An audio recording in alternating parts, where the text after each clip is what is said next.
अस्सलामुअलैकुम dear students, welcome back to my YouTube channel. आज हमने सैम्पलिंग टेक्निक्स का थ्योरम नंबर 2 करना है, जो कि हमारे पास है for simple random sampling prove that for sampling with और विदाउट रिप्लेसमेंट।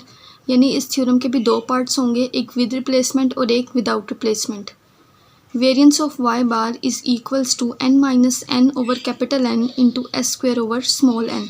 हमने वेरिएंस ऑफ y बार को इस एक्सप्रेशन के इक्वल्स प्रूव करना है। सबसे पहले जो केस हम करेंगे वो है विद रिप्लेसमेंट। थ्योरम का स्टार्ट हम लेंगे y बार से। y बार हमारे पास बराबर होता है summation small n Y I over small n के। Now apply variance on both sides. हमने दोनों साइड्स पर वेरिएंस को अप्लाई कर दिया। Variance of y bar is equals to, जब वेरिएंस अप्लाई होगा y i पर तो हमारे पास n जो है डिवाइज़र में वो स्क्वेयर्ड होकर बाहर आएगा, क्योंकि वेरिएंस की जो टर्म होती है वो स्क्वेयर्ड होकर बाहर आती है ब्रैकेट से। 1/n स्क्वायर बाहर आ गया, वेरिएंस अप्लाई हो गया समेशन n और वाई आई के ऊपर। जब वेरिएंस अप्लाई होगा समेशन n और वाई आई पर तो ये हमारे पास दो एक्सप्रेशंस में ओपन होगा, एक variance of Y i summation n variance of Y i plus double summation covariance of Y i y j में। अब हमने इस पूरे एक्सप्रेशन को इक्वेशन नंबर 1 का नाम दे दिया। अब हमने बाय जनरल बताना है कि वेरिएंस ऑफ वाई आई हमारे पास बराबर होता है एक्सपेक्टेशन ऑफ वाई आई का square minus expectation of Y I whole square. पिछले थ्योरम नंबर 1 में हम प्रूव कर चुके हैं कि एक्सपेक्टेशन ऑफ वाई आई जो हमारे पास है वो वाई बार के बराबर होता है। अगर मैं इस एक्सप्रेशन को देखूं, जब हम एक्सपेक्टेशन वाई आई पर लगाते हैं तो वो उसके समेशन आता है साथ कैपिटल N का वाई आई और उसका प्रोबेबिलिटी फंक्शन। समेशन n आ गया, वाई आई क्योंकि स्क्वायर में है तो हमने यहाँ पे भी स्क्वायर टर्म लगा दी और प्रोबेबिलिटी ऑफ वाई आई।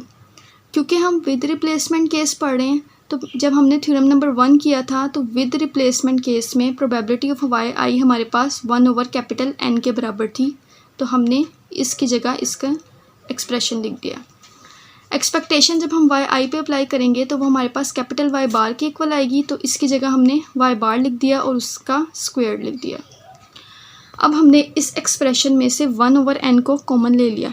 इसके साथ तो 1/n है तो अंदर बचा समेशन कैपिटल N वाई आई स्क्वायर माइनस, इसके साथ तो n नहीं था तो n यहाँ हमने डिवाइज़र में कॉमन लिया तो इसके साथ आकर मल्टीप्लाई हो जाएगा। इस चीज़ को हमने इक्वेशन नंबर 2 का नाम दे दिया। अब बाय डेफिनेशन हमने बताना है कि एस स्क्वायर हमारे पास बराबर होता है summation capital N Y I square over n minus summation n Y I over n का whole square. S square is equals to summation n Y I square over n, और इस वाले expression की जगह हम वाई बार लिख सकते हैं क्योंकि समेशन कैपिटल N का है और डिवाइज़र में भी कैपिटल N है, तो ये हमारे पास कैपिटल वाई बार के इक्वल है। और स्क्वायर है तो हमने यहाँ पे भी स्क्वायर टर्म लिख दी। इसके अंदर से भी हम 1/n को कॉमन आउट लेंगे। जब हमने इसके अंदर से n को कॉमन आउट लिया तो हमारे पास समेशन कैपिटल N वाई आई square minus n into y bar का स्क्वायर बच गया। फॉर लार्ज पॉपुलेशन n हमारे पास अप्रॉक्सीमेटली इक्वल्स होता है n-1 के, तो इस n जो हमने कॉमन लिया था बाहर, इसकी जगह हमने n-1 को लिख देना है और अंदर बाकी का एक्सप्रेशन सेम ही रहेगा।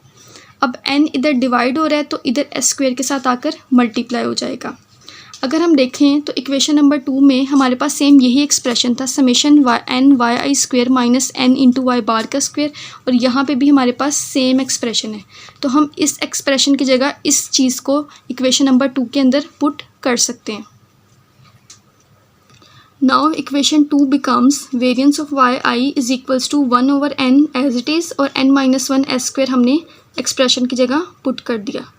अब वेरिएंस ऑफ वाई आई हमारे पास इक्वेशन नंबर 1 में है, जो हमने यहाँ पर कहा था जिसे इक्वेशन नंबर 1, तो यहाँ पे हमारे पास वेरिएंस ऑफ वाई आई था।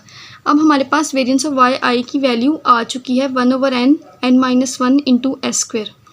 Now equation 1 becomes 1/n square as it is summation n 1/n into n-1 S square को हमने वेरिएंस ऑफ वाई आई की जगह लिख दिया plus double summation covariance of Y i y j. अब हमने जब सैम्पलिंग विद रिप्लेसमेंट करनी है तो हमारे पास कोवेरिएंस टर्म जो है वो वैनिश्ड हो जाएगी, यानी कि ख़त्म हो जाएगी, लेकिन विदाउट रिप्लेसमेंट केस में ऐसा नहीं होगा।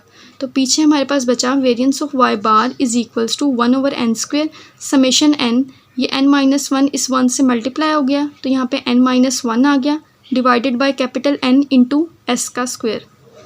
जब हमने समेशन अप्लाई किया स्मॉल n का, तो ये हमारे पास n में कन्वर्ट हो गया, n इस n स्क्वायर से कैंसिल आउट हो जाएगा, तो वेरिएंस ऑफ y बार हमारे पास इक्वल्स आएगा n-1 over n into S square over ये वाला जो बचा है स्मॉल n के।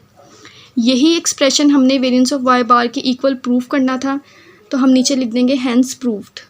मेरी वीडियो अगर आप लोगों को पसंद आई है तो मेरे चैनल को सब्सक्राइब करें। Thank you for watching.